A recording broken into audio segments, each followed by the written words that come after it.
Okay, you know the drill.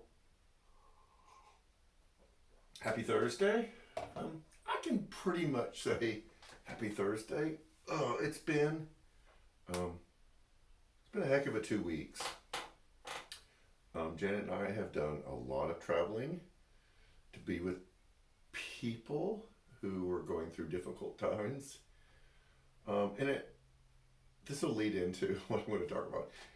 It's reinforced my belief that a lot of us are living lives attached to people who were scattered from.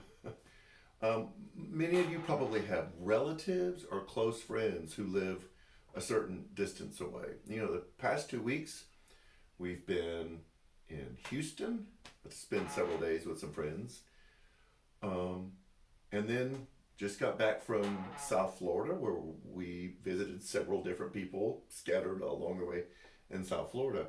And they're people that their family, their friends, they're people that we're close to. Um, and sometimes just a connection digitally isn't enough. There needs to be more connection.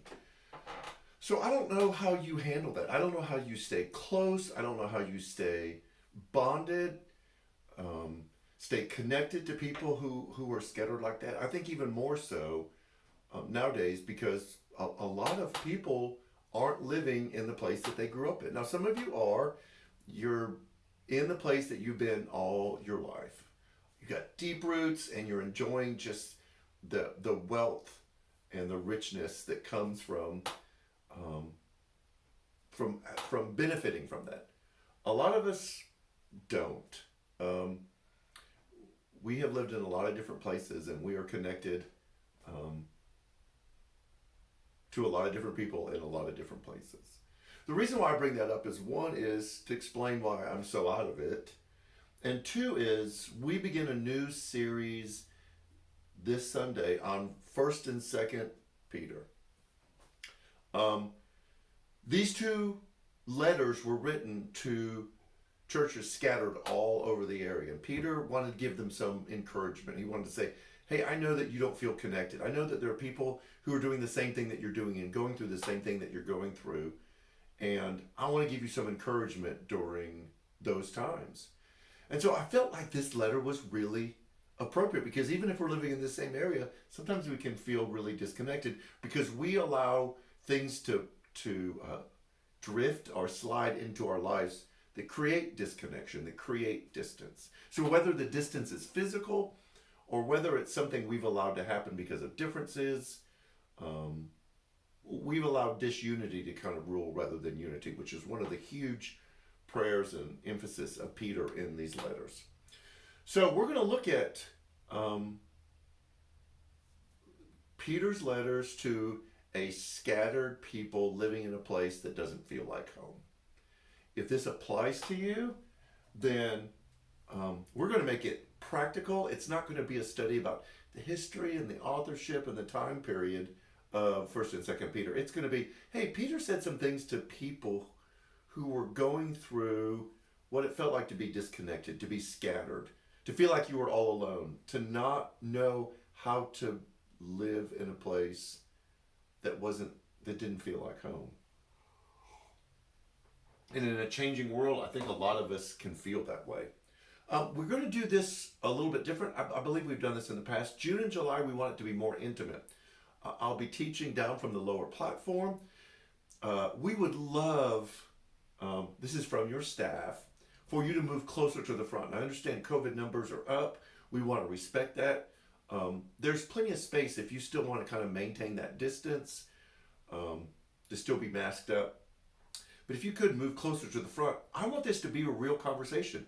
I'm going to throw some questions out there that aren't read my mind, guess the right answer questions, but just kind of like, what is it like to be disconnected? What is it like to feel like you're a stranger in a strange land?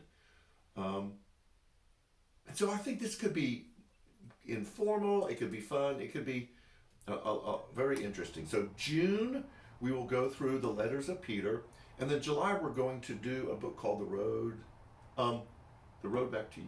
No, I'm going to get it. I keep messing. The Story of You. Thank you. Janet will catch this. The story of you, which is discovering the story that you lived,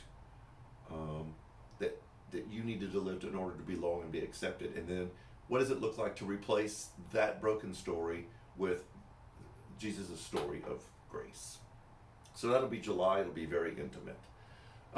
Things are winding down a bit because we're going into the summer. We're just answering messages online of people asking about what was going on.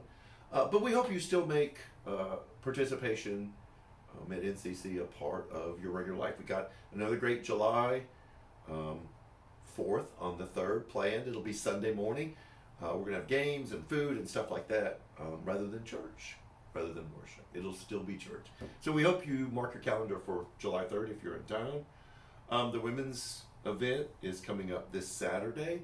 We have Man Cave the following Monday, the 6th. We will have our, this will sound confusing, second Tuesday, June 14th, will be a prayer emphasis here on site. We really want to encourage you to be here, but we will stream it, but it's not going to be the same experience as if you were here.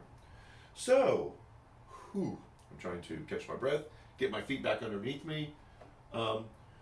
But join us Sunday, either in person, closer, or virtually, as we look at Peter's letters, strangers to strangers in a strange land, how to find that connection.